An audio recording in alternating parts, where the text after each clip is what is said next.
Thank you for joining me today. We are going to be removing her hair, and I'm still waiting for her legs and her arms to get the discoloration off, but there's some things I need to get off of her head too using the acne cream. So to get her hair off, we're going to be using the acetone and a little dropper and a spoon. I'm going to be using this dropper to put the acetone around the edge of her hair where the glue is.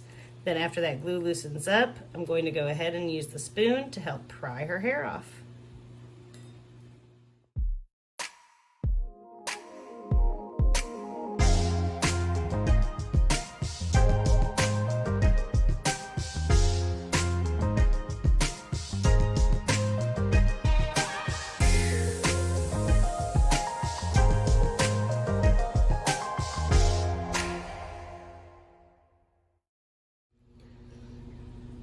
So now that her wig is off,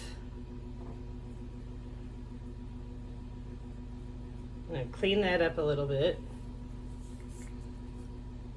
And we're going to get ready to remove her eyes. I put some really hot water in a pan, and I'm going to put her head in a Ziploc bag, more just because I don't really want the mess of all the water. We're going to put her head down in there, eyes first, and I'm going to set a lid on top just to keep her head submerged.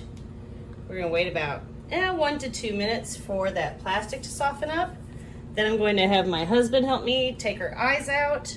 I'm just using the end of a kitchen tool. I'm hoping it'll be strong enough that it won't break when we push her eyes out, but we'll see.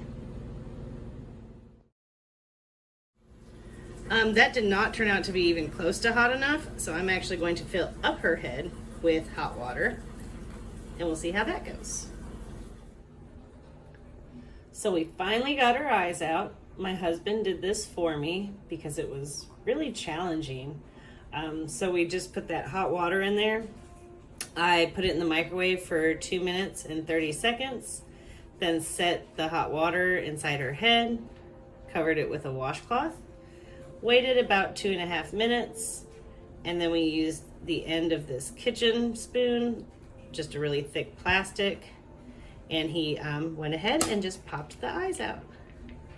So her head was really squishy. It was hard to do on camera. This is our first set of eyes to remove, and yeah, there were other YouTube videos that made it look easy. I'll put the link to the one that I used that helped me below. Now it's time to clean up her face. Set her head in the sun to remove some of these marks, and we'll be back to do that soon. So there's the head. Now to clean it up, I'm just gonna do just like I did with the arms. I'm going to first clean with baking soda and water, make a nice little paste. Then I'm going to go ahead and spot treat right here, this little purple permanent marker spot. There's a couple spots right here by her ear that I'm definitely going to be spot treating, and I'm definitely going to be spot treating her nose. I'll probably do those in different segments since the arms didn't turn out too well, and there's a spot right here. I don't know if that's going to come off with baking soda or if I'm going to need to spot treat it. I am going to need to use a little bit of acetone. There's a little bit of nail polish up here, and I will come back and show you the parts that we're going to spot treat. That way you know what to look for when we do an update. Now, after I've cleaned her head, these are the spots that I've spot cleaned. So right by her ear, and then under her eye looked a little dark. We'll just see what happens with that. And then her nose. And it looks like I probably missed a spot and I just need to go back there real quick, which I will. And the bottom of her chin, that spot came off, so I'm not worried about it. So I will wrap her with saran wrap and then set her in the sun for 2 to 3 days. And I am doing the same with her hands and with the heels of her feet. So then, yeah, I'll come back and we'll see how that turns out. Thank you for watching, and I hope you'll join me to see the outcome and when we put her all back together.